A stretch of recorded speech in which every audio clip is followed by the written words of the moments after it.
Bonjour à tous et bienvenue sur Like et Mosem, c'est Marine et j'espère que vous allez tous très bien. Aujourd'hui on se retrouve pour une vidéo qui est assez différente de ce qu'on fait d'habitude, puisque on va pas parler cheveux mais on va parler plutôt productivité, gestion du stress, révision, etc. Je sais que pour un bon nombre d'entre vous en ce moment c'est la période des examens, il y a bientôt le bac qui arrive, il y a des partiels, des oraux, préparation de concours, et je me suis dit que ce serait bien de partager avec vous mes petites astuces pour pouvoir apprendre plus vite et pour améliorer vos révisions. Comme d'habitude, si cette vidéo vous intéresse, faites-le nous savoir en nous laissant un like. Abonnez-vous pour rejoindre notre famille Like et Mosem. Et puis n'oubliez pas de nous rejoindre sur nos réseaux sociaux Instagram et Facebook et d'aller jeter un coup d'œil à notre blog likeetmosem.com.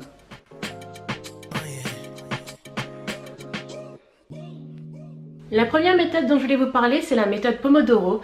Donc c'est une méthode qui consiste à travailler avec des intervalles. Donc normalement vous devez travailler 25 minutes, faire une pause de 5 minutes, retravailler 25 minutes, refaire une pause. Et en fait cette technique vous permet de rester concentré vraiment pendant la durée de travail qui est de 25 minutes et de travailler vraiment efficacement. Et les pauses de 5 minutes entre chaque période de travail repose le cerveau, aère, et en fait ça permet de travailler beaucoup plus longtemps sur une durée beaucoup plus longue, puisque votre cerveau a le temps de se reposer, de digérer les informations, et ça permet de réviser plus longtemps sans que ce soit trop sans que votre cerveau surchauffe en fait.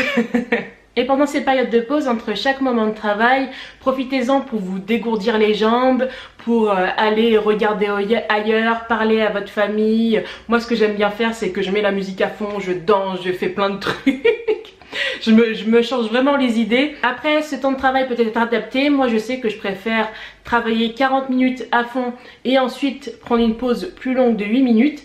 Mais au début, quand on connaît pas la méthode, quand on n'est pas habitué, c'est bien de faire les 25 minutes de travail et ensuite 5 minutes de pause. Pour utiliser la méthode des Pomodoro, vous pouvez utiliser un minuteur ou encore plus facilement, il y a des applications qui sont disponibles sur ordinateur ou même sur portable. Il suffit de taper Pomodoro dans le Play Store ou dans le Apple Store. Personnellement, j'utilise Tide parce que j'aime bien l'esthétique de l'application avec la possibilité de changer d'effets sonores, d'avoir des fonds pour l'application, de nature, etc. Parce que vous pouvez rajouter des sons d'ambiance comme la forêt, la pluie qui tombe.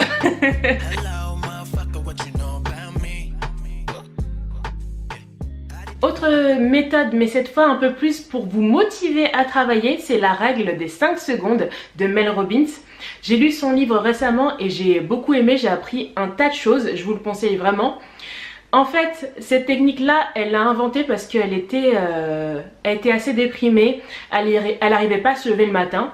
Donc un jour, elle a vu un reportage sur le lancement d'une fusée et elle s'est dit « Ah, demain matin, ça y est, il faut que j'arrête de faire n'importe quoi. Demain matin, je vais compter à rebours comme la fusée. Je vais faire 5, 4, 3, 2, 1 et je vais me propulser de mon lit. » Comptez à l'envers comme ça, parce que si on fait 1, 2, 3, 4, 5, ça ne fonctionne pas.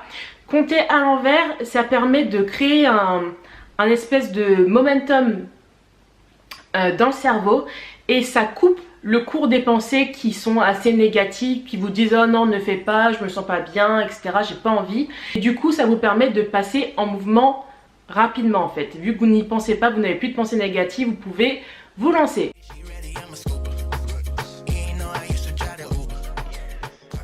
Une autre méthode pour apprendre très facilement et que ces connaissances restent, ce sont les répétitions espacées. Il est prouvé que pour retenir quelque chose durablement, il faut se rafraîchir la mémoire régulièrement. Donc en fait, les logiciels de répétition espacée fonctionnent sur un algorithme qui fait que dès que vous allez oublier la connaissance que vous voulez apprendre, en fait, le logiciel va vous le rappeler. Par exemple, disons que vous voulez apprendre, je sais pas, une formule mathématique. Donc vous la prenez une première fois. Pour être sûr que vous allez la retenir, 10 minutes après, le logiciel va vous reposer la question. Est-ce que vous vous souvenez toujours de la connaissance? Puis si vous vous en souvenez, il va vous reposer la question le lendemain. Si vous vous souvenez encore, il va vous la reposer 3 jours après. Et ensuite, une semaine après, un mois après, 3 mois après. Et en fin de compte, cette connaissance-là, vous n'allez jamais l'oublier puisque en fait petit à petit elle va s'imprégner dans votre mémoire. Il y a un logiciel qui est très connu pour utiliser cette méthode, c'est le logiciel Anki.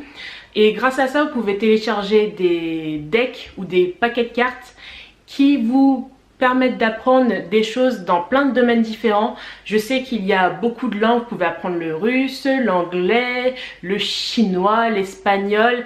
Et vous pouvez aussi apprendre des choses comme, je sais pas, des connaissances de géographie, d'histoire.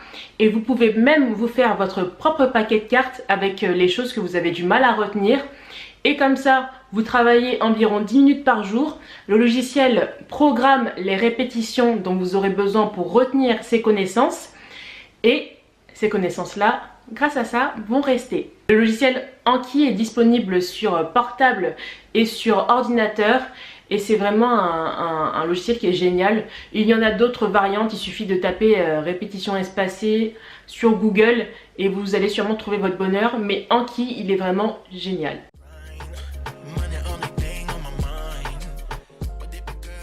Autre astuce, mais cette fois ce sera plus pour les choses comme si vous avez des oraux à passer, des choses un peu plus stressantes. En fait, c'est pour la gestion du stress. En fait, les signes de stress sont très similaires aux signes d'impatience et de bonheur intense. Donc si vous faites croire à votre esprit que vous n'êtes pas stressé, que vous ressentez ces signes parce que vous êtes en fait très content, ça va vous permettre de vaincre ces périodes de stress les mains dans les poches. Par exemple, si vous avez un oral qui approche et que dès que vous y pensez, vous commencez à vous sentir mal, à avoir des sueurs, à avoir le cœur qui bat, etc. Vous vous dites je suis trop contente de passer cet oral, ça va vraiment bien se passer, j'ai trop hâte, je suis trop impatiente de passer cet oral, j'ai trop hâte. Et vous vous répétez dans votre tête, hein, pas à l'oral comme ça, à part si vous êtes tout seul, mais dans la rue, bon, j'imagine que vous n'avez pas trop envie de faire ça. Mais en fait, il faut essayer de vous convaincre vous-même que ce que vous ressentez, c'est pas du stress, c'est de l'impatience. Vous répétez autant de fois que possible, j'ai trop hâte, je suis trop contente, je suis trop impatiente de faire ça, je suis trop impatiente, je suis trop contente. Et petit à petit, vous allez vous rendre compte que l'émotion que vous ressentez, ce n'est plus vraiment du stress, mais que vous êtes réellement, mais au plus profondément de vous-même, impatient de vivre cette expérience. Donc ça, vous pouvez l'appliquer à des oraux comme je vous le disais, mais aussi pour, je sais pas, aller parler à votre crèche, prendre l'avion si vous avez peur. Ça peut s'appliquer à plein de choses. Dès que vous sentez une période de stress, vous pouvez utiliser cette méthode. Vous vous dites autant de fois que possible, et d'ailleurs le plus tôt possible avant de faire cette chose. Par exemple, si vous avez votre examen dans un mois, c'est bien de commencer un mois avant. Dès que vous pensez à cet examen, vous vous dites je suis trop contente, je suis trop contente, je suis trop contente, je suis trop contente. Autant de fois que possible, et petit à petit vous allez voir que vous êtes beaucoup plus à l'aise, beaucoup plus serein et juste heureux de faire cette chose. Voilà, c'est tout pour mes conseils, j'espère qu'ils vous seront utiles, que vous allez avoir des bêtes de notes à vos examens. Je vous dis d'ailleurs un gros merde, ne stressez pas trop, ça va bien se passer. Et puis la veille de l'examen, ne faites pas nuit blanche pour réviser, dormez, c'est en dormant qu'on apprend mieux.